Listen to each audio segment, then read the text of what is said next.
Welcome to The Dangerous Ones. I'm your host, Jim Drastic of 11 Films, and as always, I'm joined by award-winning co-founder of 11 Films, Tiffany Drastic, hey, and executive director of Demcast USA, Nick Knudsen. What's up? Our guest today is an expert in counter-terrorism, intelligence, and national security.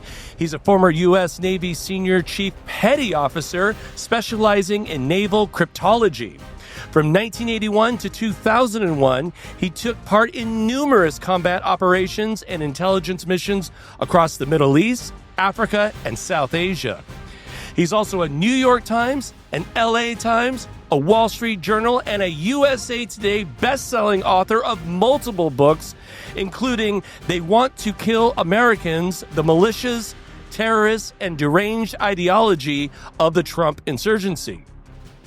A frequent commentator, he's known for his sharp national security analysis on MSNBC and NBC News, among others.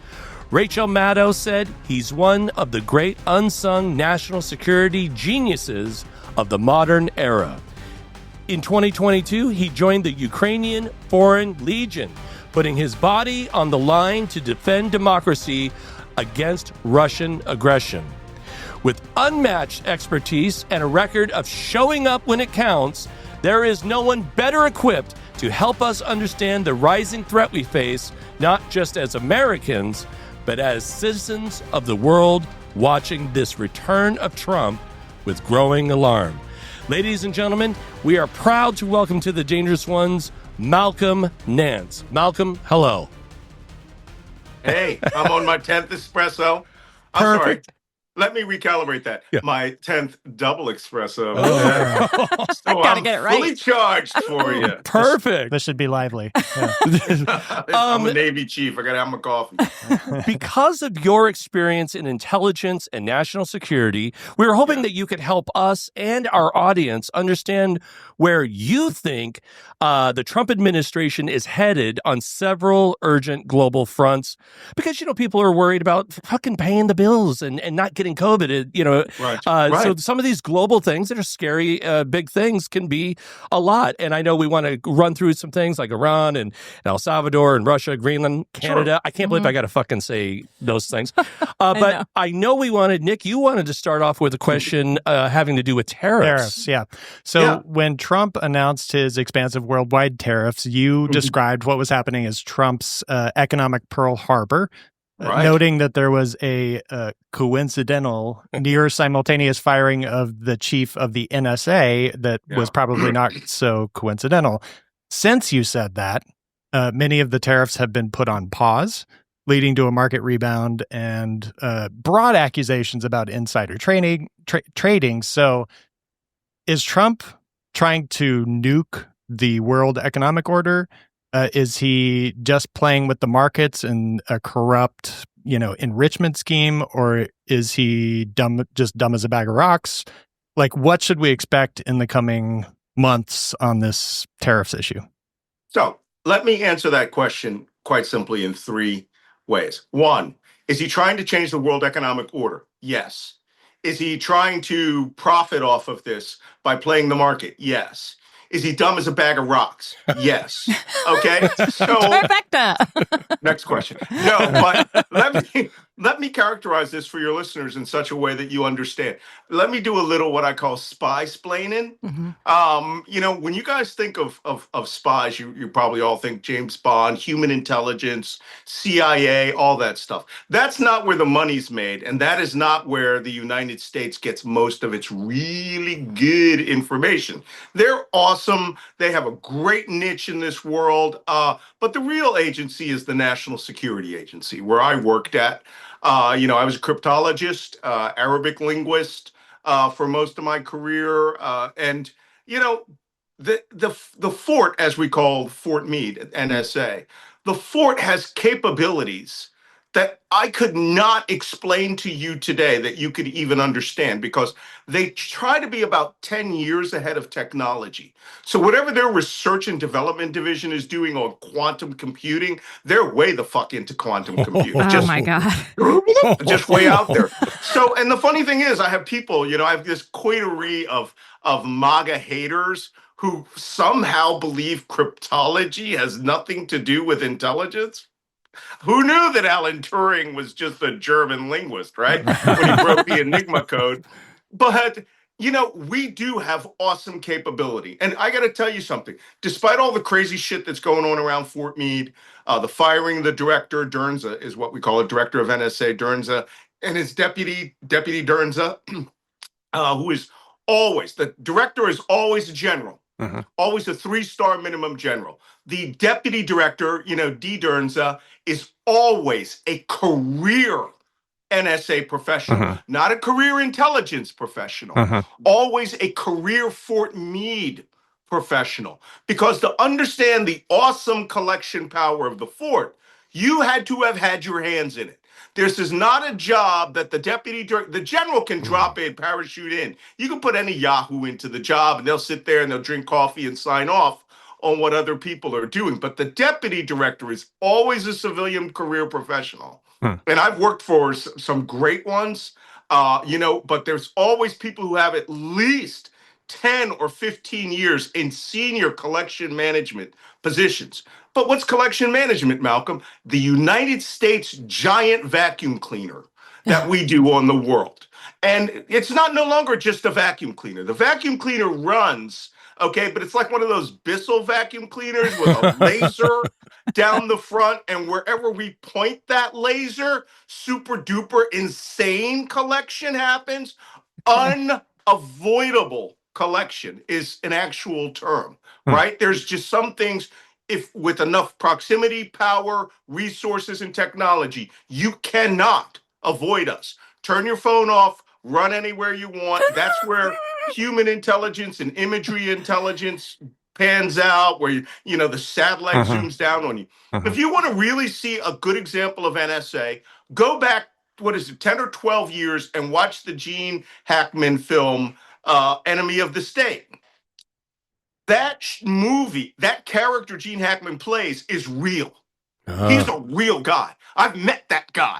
And back in the old days, in the 80s, when I was at the fort, there were a lot of these hard technology guys. The guys that understood that you don't wear a tinfoil hat. You do line the inside of a building. You create a Faraday cage, and hard technologists. So if you go back and you find that guy, you're talking about the old techs, right? Tech is, the way James Bond says 007, at Fort Meade, the title of tech is like ultra super uber spy. And so the reason I'm telling you this long convoluted story is we have the capacity to collect on pretty much anything. And when you're talking about the United States using its collection capability for economic advantage, we do that. The problem is the way Donald Trump is doing whatever he's doing. And I'm going to tell you some things that I swear to God I never thought would ever come out of my mouth. Wow. Which look, I call myself America's chief, right? I will not lie to you. I will only give it to you straight. I'm seeing that he is operating under an ideology that never existed until the last 4 or 5 years. And while he was out of office, these ideological currents are now impacting Trump. Now, have you guys heard or talked about dark enlightenment or the neo-reactionary theory? No. I don't believe so. No. Okay. You're going to shit yourself. Here's the problem. Hold on. I wrote how many books? 10. I wrote 5 New York Times bestsellers in a row, top 10 bestsellers. But the one that would reach the lowest, right, number 9, was a book called Defeating ISIS. And it's a 400-page encyclopedic ideological study of ISIS, what makes them think, what makes them tick. And in the last few years, this theory that's been going around the tech bro world, the Elon Musk, Peter Thiel, Mark Andreessen, and David Sachs. These 4 people are in the thrall of a guy by the name of Curtis Yarvin. Right. Oh, and yeah. Curtis Yarvin, there have only been 2 New York Times articles about this guy. One after the election about Why does everybody believe all the crazy theories of this tech bro, Curtis Yarvin, who called himself Mendacious Moldbug or some stupid shit name, right?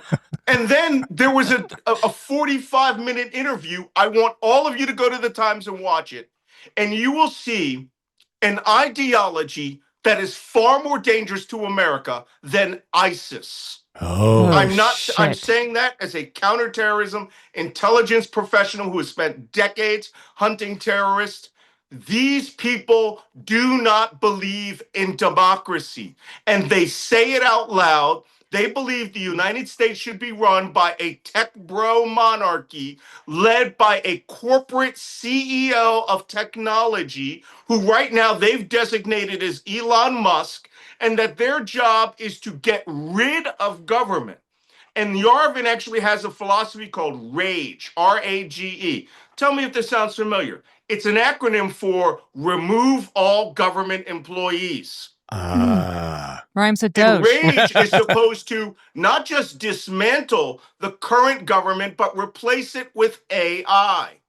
Oh my God. Starlink technology links all over U.S. government computers. Entire divisions of U.S. government being eliminated. Now, Malcolm, this sounds like some crazy ass shit. Are you sure your analysis is right on? Well, let me put it this way. All of the disparate things that you talked about early on, how are they all connected? This is not string on freaking corkboards. It's happening in front of your face.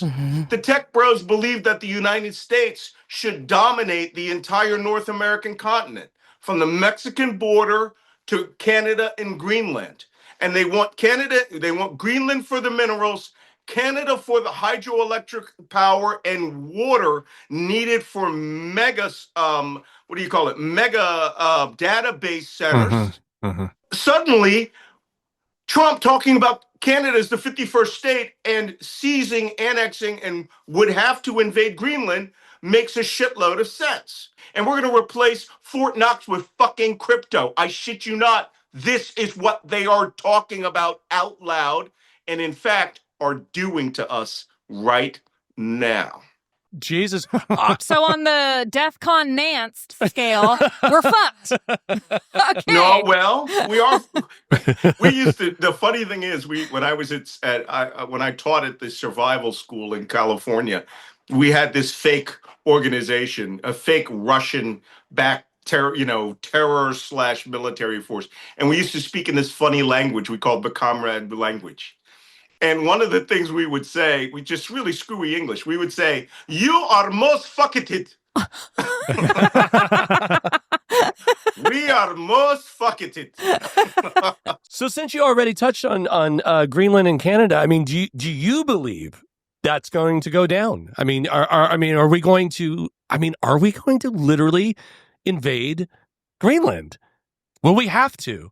Well, actually, if I were to turn my camera downstairs in my man cave, I have a man skiff, by the way. I have a skiff in my house.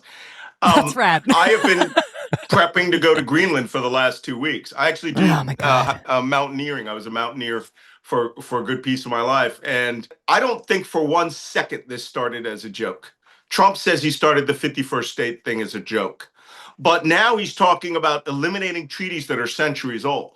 A century old for the U.S. Border treaties, multiple treaties. He's talking about we as the United States deserve all of the Great Lakes up to your shore, right? Which would remove all of those imaginary dotted lines. And then came Elon. Now I'm on Canada, but I'm going to get to Greenland in a second. Elon Musk's famous tweet that panicked the fuck out of me as soon as I saw it. As an intelligence professional, I look for in an intelligence professional that comes from the world, as we say, where we wear the headphones. Human intelligence which is what CIA does, spies, face-to-face guys. It's subject to your ability to sell that person to be a traitor and their ability to try to convince you that they're truthful and lying. Signals intelligence isn't like that, right? You turn on a radar, your radar's on. If it's a fake radar, we're going to figure it out, right? We're going to fuse that. But if you get on your telephone and you tell your mistress to pack her bags. She's heading to Monaco because the United States is about to bomb, or we're about to conduct a terrorist act. They never lie to their hoes, right? Right. They all. So the next thing we do is we go, Jesus. who's got his wife's number? And he will lie to his wife. Yeah. But they will never lie to their side pieces. If I go back to World War II, Hitler believed he had the most secure communications in this world. And people believe it's true. It was the Enigma machine, right?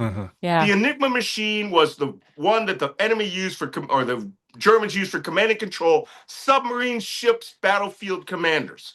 Depending on the model, it got harder. The original 3-rotor Enigma, super crazy hard. Then the 5-rotor Enigma, so hard that it took, like a year to break, what we had already been reading. Well, Hitler had his own machine that most people don't realize was called the Loren Machine. The Loren Machine is what Bletchley Park called the machine that would break it. This was Hitler's personal machine, where he would talk to his Goering and Himmler, sort of like a signal chat group. And the reason it was broken was not because of the codes itself, but because the operators operating it were stupid and would make mistakes that would allow people to break into those codes. And we have a technical term for people who make mistakes in terms of cryptology that gives us a way in. And that technical intelligence term is an idiot. And so when these idiots do what we call in technical intelligence, fuck up, then we, wax their ass. All that being said, the United States, when we turn Fort Meade onto your ass, it's on. And you're not getting away with it. There's not a motherfucking person below the director level of NSA that will fucking betray this country for him. Not one. That's good. We will slow walk shit. But you can't fire 30,000 little old ladies who are breaking the hell out of codes and shit, right? You can't fire, the greatest collection organization in the history of mankind. But I will tell you what you can't do. You cannot turn them against the Constitution and say, now I want you to go after Malcolm Nance's mobile phone. I'll whip that motherfucker right out. Right? And I'll be like this. Hey, to all my homies over in A group, go fuck yourself. And you can almost see him transcribe and shoot to what? So if he thinks he's going to outplay she, and she is using an insecure form of communications NSA has, and he fucks over the director of NSA, who would be the one guy and the deputy, the two people who would have a pure, clean version of what they got on his beliefs on the stock market, that shit may not end up on your desk. That may end up in what we call a burn bag, which is a little bag I got sitting right over here. You throw into the furnace. So the point is, he fucks himself every time he plays this game. Why? To answer your third question, because he's dumb as a bag of rocks. He's clever. He's evil. But then again, so was Adolf Hitler. Here's why he's going to invade Greenland. If, by the way, he does not strike Iran in the next 30 days. I'm going to tell you something. I'm one of the few people who has been in direct combat with the Iranians. Naval battle, 1987. We sank the fuck out of that ship that came to us. They're smart. They had one operational anti-ship missile at that time, and they missed us, my ship. Fuck. They have over 1,000 now.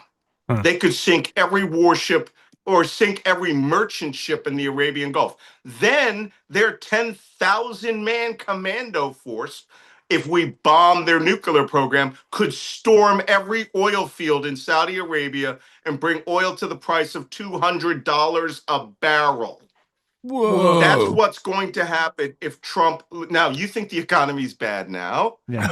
Right. Donald Trump doesn't seem to understand that the United States created global trade after the British Empire collapsed during World War II.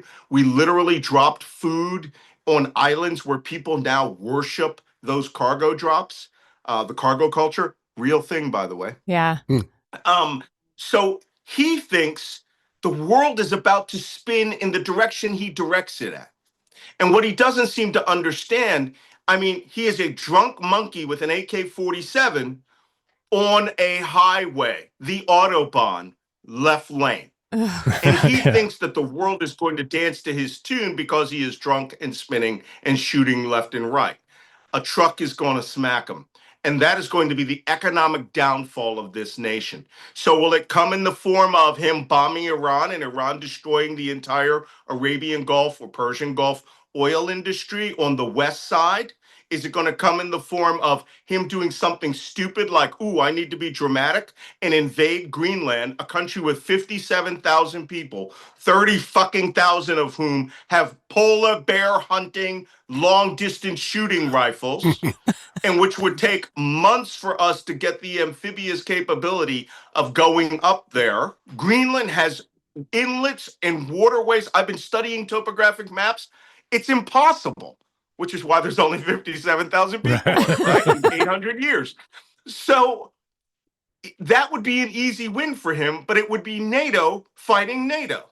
Right. And and another big thing, that space base we operate that Vance went to, the logistics staff, the catering staff is Danish, Canadian, and local Inuit. Right. So if they just go like, Deadpool, right? Double fingers up and walk off that fucking base, that base shuts down. Yeah. Yeah. If so if he does it, he's going to do it because someone is like this general, this new general from Air Force Special Operations Command, who he brought back on active duty, who is not qualified to be the chairman of the Joint Chiefs of Staff, who wore a Trump hat and said, I will die for you when he was in uniform. Disgusting. That guy will send an Air Force and Army Special Operations team up there in an unmarked plane. They will seize Nuuk Airport and they will raise the fucking American flag. And an insurgency like you couldn't believe is going to start there.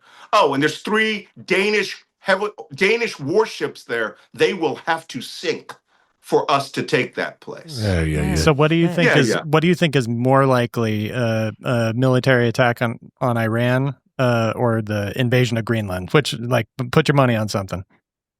Oh shit, that's a tough one. I was going to ask the same question. The problem is all the resources are in place for Iran. Yeah. Okay. They're in place. You guys don't realize that they've been pumping that thing up for a month now. There are fighter jets there. Yeah. None of this is, there's a second aircraft carrier. They are not going into the Persian Gulf proper. They're staying outside so that they can fly in a long distance defense zone, use air launch weapons. And you'd be doing it with the cooperation of Israel, who has shown they have the capability of penetrating Iranian airspace. Right. Here's the kicker. And this is the thing that upsets me the most as an intelligence professional. As a chief, right? I'm senior enlisted. I'm not an officer. I'm the guy that actually does the work. Right. And officers sign off on my work and say, yeah, that looks good, and go up there. So when I look at things analytically, I also look at them in a cascading effect, right? You hit Iran, global oil market collapses, Israel goes out there, and then we find out they had a fucking working atomic bomb. My God. Right. And just to make it clear, they detonated on the Baluchistan-Iranian border near Pakistan. And they go, oh, by the way, while you're striking, we have 3, not 1. Right. My God. Right? And then we go, oh, shit, everyone back to the base. Everybody knows it's a shell game. Not to mention you have 86 million Iranians that now hate you, that were this close to toppling their own government because they wanted to live free and have a new Toyota Corolla. Right. So Iran, the pieces are in place. Greenland could be one airplane out of Fort Bragg that none of you even notice is going in there until it breaks into the pattern at Nuuk and lands. And that's why I'm going to be in Greenland in the next 2 weeks. So is the diplomacy currently happening from the Trump administration with the Iranians? Is that just smokescreen? Are they just like trying to pretend that they're going through the motions so that they can throw up their hands in frustration and just drop some bombs?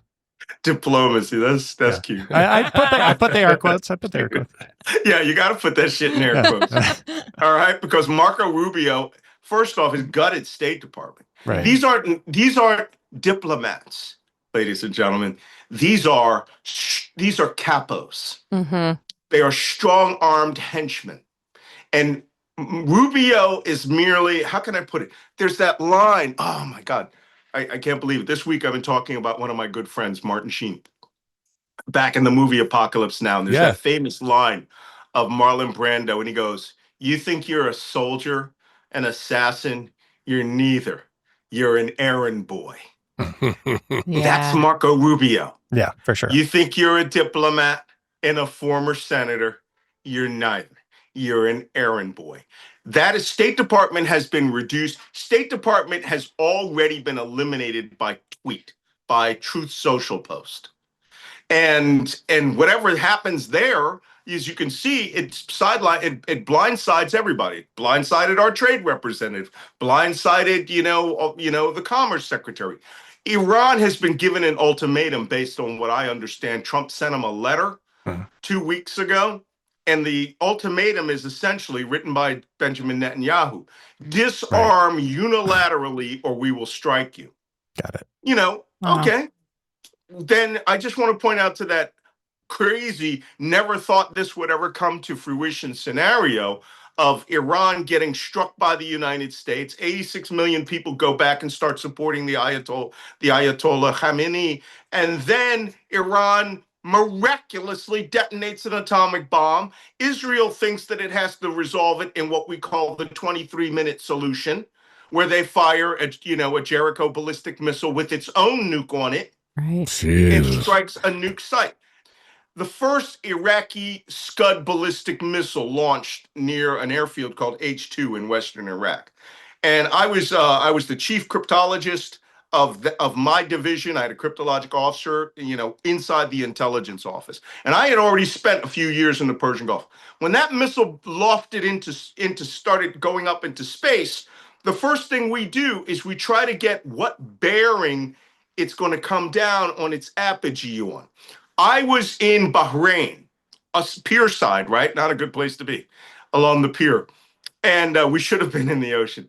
And this missile, we would have thought if it's coming to us, it would be on a bearing of about 133, 135. Okay. And we're like, okay, where's it going to go? Dhahran, Saudi Arabia, 120. Riyadh, 180. Bahrain, 133 bearing degrees, true. And 280.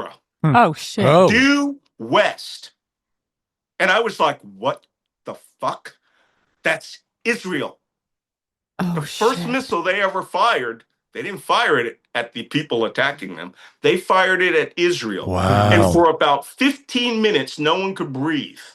Because here's what the conversation was within the intelligence office of that division when the admiral came in to say, hey, what do you guys think's going on here? And we're like, and I spoke up because I was a chief and I had a cup of coffee in my hands and I don't fucking lie. I go, Admiral, I'm going to tell you what's going on. If that damn thing has a chemical warhead in it and it hits Haifa, Israel, and it kills Israelis, they're going to send back a nuke. And we could be on the edge of an atomic war. Yeah. Yeah. And he was like, that's not funny. And so for 15 minutes, we held our breath and we kept cheering. We kept going, high explosive, high explosive.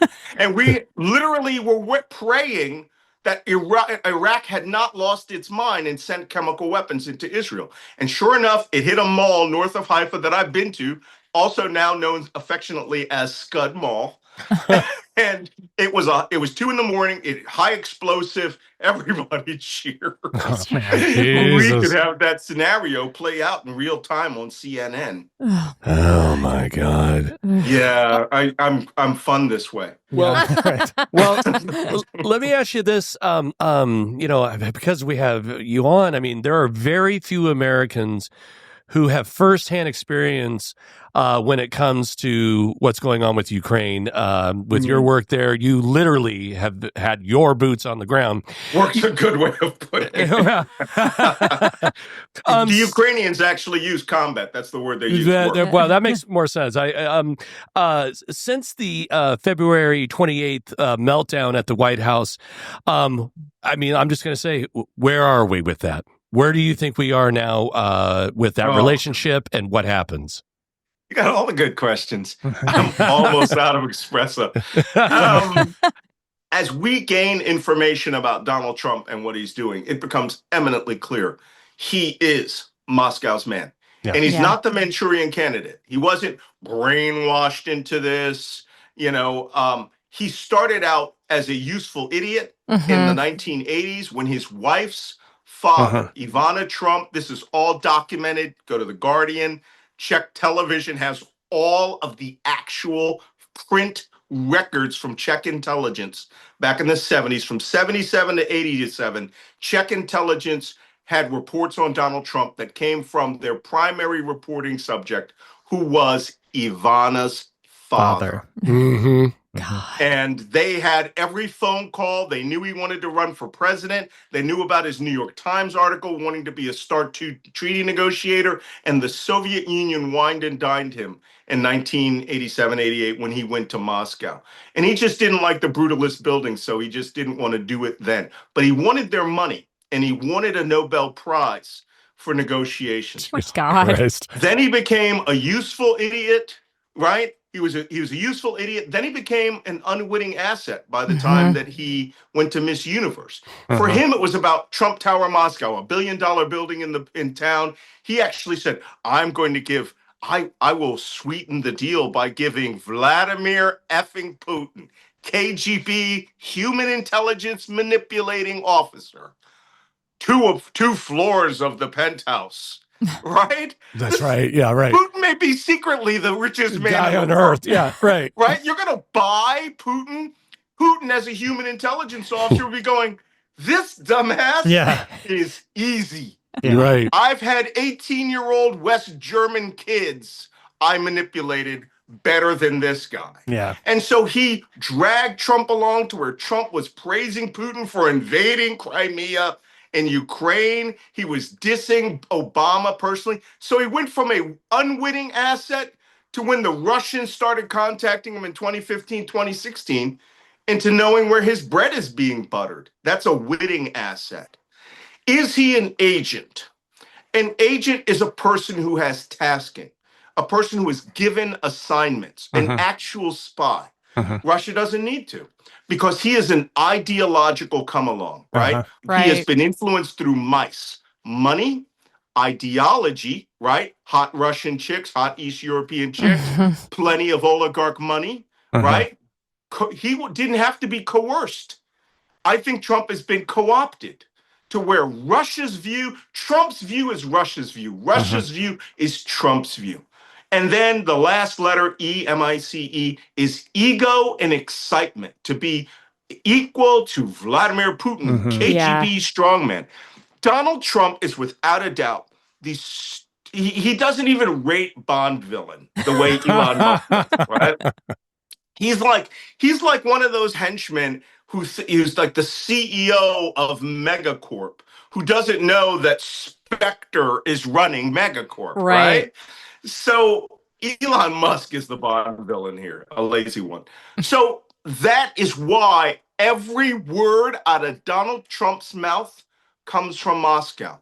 Everyone who works for Trump is influenced and does Moscow's bidding. Pete Hegseth understands Trump. He's the one telling allies, don't fund Ukraine. He did not come to the Ramstein meeting a week ago, which was created by the former Secretary of Defense, General Austin, whom everyone loved, by the way. I was one of the few Ukrainian Army legionnaires that met Minister Reznikov when I was in uniform. And he said, General Austin leans so far over for Ukraine. He's this far from illegal. He has planes packed ready and is like, signature, go. All right. Wow. And the stuff arrives in Ukraine 30 seconds later. Hegs is literally telling people to stop giving Ukraine stuff. They are reading Donald Trump's room. And they are now all assets of Moscow, especially Steve Witkoff. When he did this, oh, I love you, Vladimir Putin, the other day. Oh my God. Oh my God. Look, Ukraine's on its own. Ukraine is working with Europe. As a former Ukrainian Army legionnaire, I stand with democracy. Ukraine is the Eastern Wall of democracy. That's why I fought. Those people need our help. They deserve our help. And I put my body on the line for 10 months. Let me tell you something. I have all sorts of people. You stayed in a hotel in Poland. Really? That fucking Russian artillery has really long reach. Yeah. If that's the case. I'd like you to come over here and prove it. Yeah. Yeah, I was in my headquarters building. We took 2 direct fucking hits Oh, my shit. God. at 4 in the morning, and it collapsed 3 stories, 3 floors of a former nuclear bunker Oh my Oh that my our God. headquarters was in. I actually have a video of it. It's sort of fun. Oh, Me shit. running around Fun. going, helmets and body armor, put your helmets and body armor on.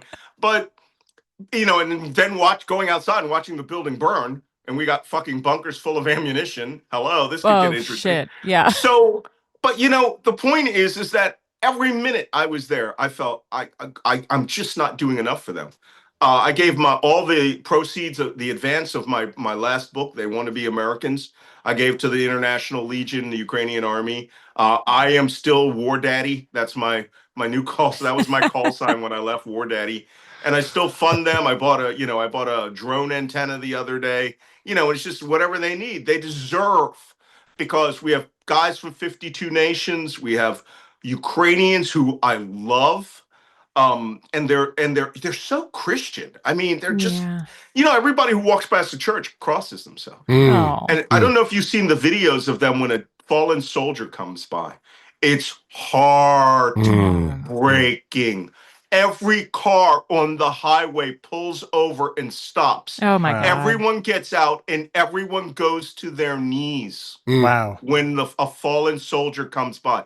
I've seen that from an 8-hour car ride from Kyiv to Lviv, where every Ukrainian citizen got on their knees and showed homage to the fallen soldier.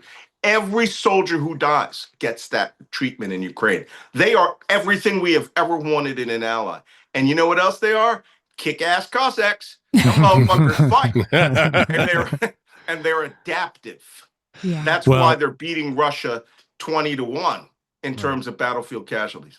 We're running a little bit short on time, but I know, but I know Tiffany wanted to ask about El Salvador because that's going on in the news. Go ahead, Tiffany. Yeah, because, this fuck Eric Prince is back, who's decided that he's going to, try to fund this program that moves 100,000 immigrants from America to El Salvador. And we all know what the prison in El Salvador is. It's not really a prison. It's like the United States Holocaust Museum has this thing on their website about what differentiates a concentration camp from a prison. And a prison is full of people who have had due process. They went through their trial. They were found guilty by a jury of their peers, and they are serving their sentence. With a concentration camp, it's operated outside of those rules. And that's why they're doing it. So what is this? Because I know what it looks like. And how fucked are we? Well, let me correct a little bit of your knowledge, because I know you got that from the Auschwitz website. I've been there twice. I spoke in 2019 at their conference called Never Again, ... Really? Where they literally talked about the rise of American authoritarianism turning into fascism 6 years ago at Auschwitz. Oh my God. And they had survivors from Cambodia, Bosnia, Rwanda, the Holocaust there. And I'm sitting here going back in 2019. Oh my God, we are on a fast track to what I call the axis of autocrats. Yeah. So that being said, there's a gray area that I want to call your attention to that's real. The first concentration camp I ever went to was not a concentration camp. It was a prison. Okay. And that prison transitioned from a prison to a work camp right? An Arbeitslager, right? To a Konzentrationslager, concentration camp, a KL, right? From an AL to a KL. Because that camp started out with political dissidents and criminals at Dachau, west of Munich. It's the first place when I was in the military. I went there several times because it was always fascinating to me going to this place. And over time, watching the exhibits change, like about how they were also doing barometric pressure experiments with prisoners, the first of whom were gays and priests. Right? All the dissident Catholic priests, straight to Dachau. God. Right? And they put them through trials, and all the trials were legal and gave them due process. Everything Hitler did was legal by the Nazis' laws. The laws were crimes against humanity. And now we get to Eric Prince, who I, like I said, when I lived in Abu Dhabi and he was rearming the guard of the oil sheikhs that my late wife worked for, I would run by him. We'd run on the Corniche, and I'd see him, and I go, "Oh, team guy," and he'd go, "Hey, you're that chief. You're that chief guy, right?" And I'd be like, "Yeah, team guy," and I'm wondering whether I should have pushed him into the ocean. But, I wish you would have. Baby Hitler, right? But oh, by the way, he was also working with the Chinese at that point. Oh, lovely. So, yeah. creating security places and concentration camps. Now, what Prince has, according to Rolling Stone and Politico, he has asked the administration and is getting permission. He is already designated as a trade representative of the government of El Salvador. Oh, my God. He got their tourism rate from level 2 at State Department, which means exercise caution, general crime, to level 1, which is Disneyland safe. Right.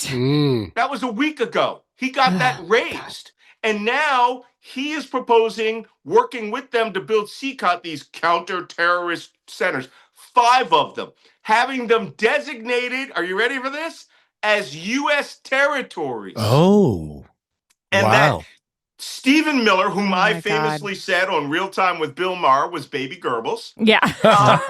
now is Grody up, Yeah. big boy pants Goebbels, has now discussing denaturalizing U.S. criminals in U.S. prisons, removing their citizenship so they can legally be transported to these U.S. territories in El Salvador. El Salvador is the new fucking Poland. Yeah. This place is the new Auschwitz, because once you're in a KL, a Konzentrationslager, it takes nothing to go into an extermination camp because no one accounts for you. And let me tell you something. When I was at Auschwitz, I grew up in an Orthodox Jewish neighborhood in Philadelphia.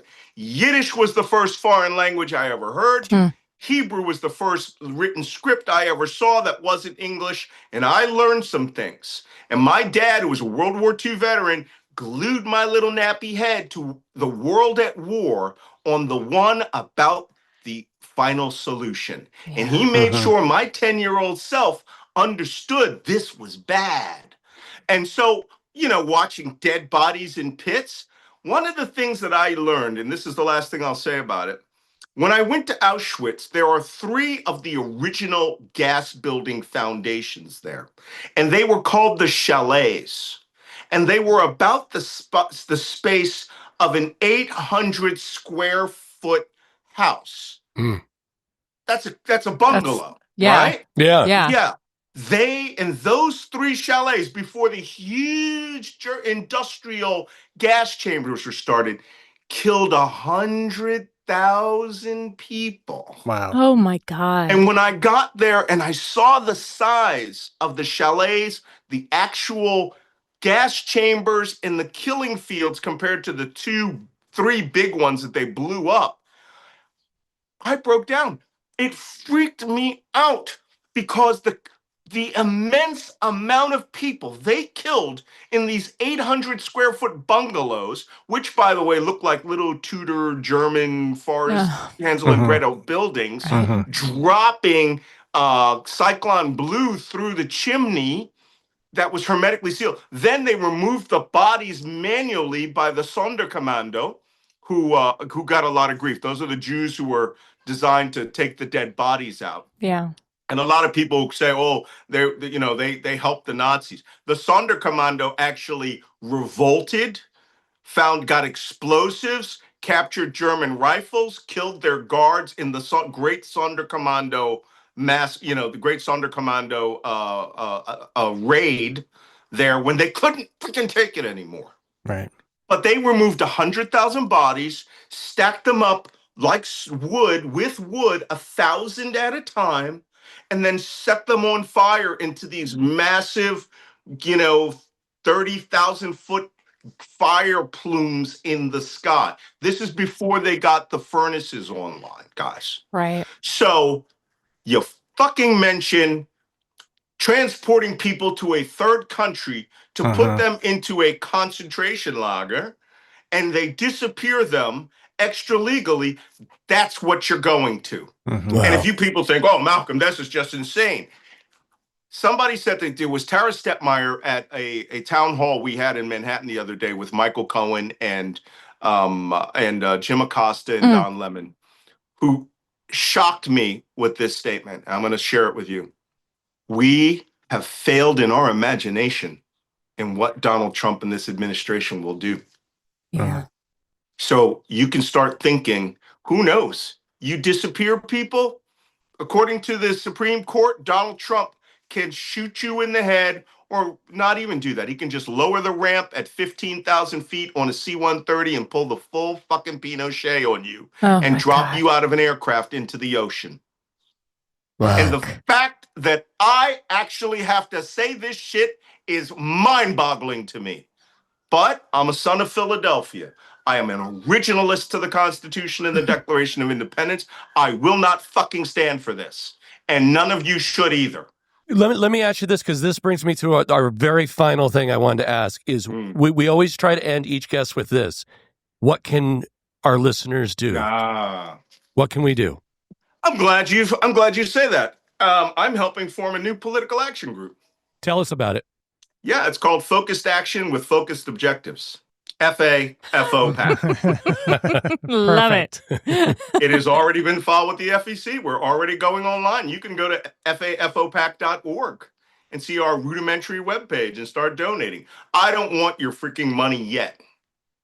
Here's what I want you to do. I want you to put this date in your head. June 14th.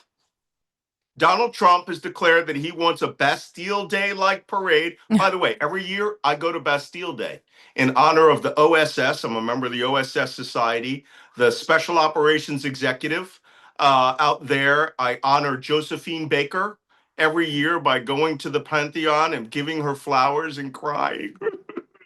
But I go to the OSS bar at the Ritz and I have a dirty martini and I toast those Americans who gave their life in secret in World War II. Trump wants that parade for him, not for America, not for the men who have lost their lives. It was Eisenhower himself who said, America doesn't throw parades like the Nazis or the Russians. So the only way to spoil this parade as true patriots, as a true son of Philadelphia, is every damn one of you had better show up in Washington on the 14th of June and bring an American flag and let's spoil this parade. I want you to imagine. Now, here's something that bugs me. There's multiple groups out there that are all doing their thing. 50-51, right on. Move on, right on. Hands off, right on. Indivisible, right on. All of these groups, awesome. You're getting people out every couple of months for your parade. That's not what's happening. Americans are showing up for every damn march. Yeah. And they're not going, I'm going to 50-51. I'm going to move on. No, they're going to all of them.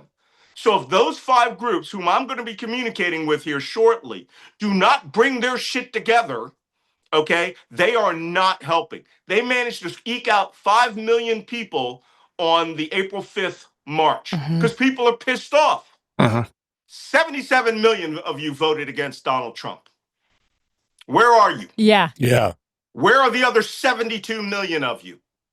To have a color revolution, that is, to have the second American Revolution, to restore the values of the first, we have to have Harvard study, which is now being defunded. Right.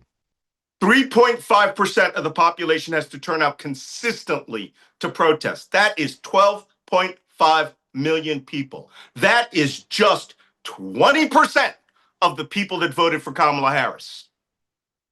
I'm saying this to your listeners. Every man jack, every woman, every high school kid you have, bring your kids, bring your freaking dogs, fucking march. I am ordering you to go out and save America. This is it. It's the only way. A peaceful, nonviolent, ground-up, people-powered revolution to save American revolution is the only way we're getting through this. And let me tell you, here's what, Malcolm, well, that's awesome. That's one of your nice focused actions of your FAFO.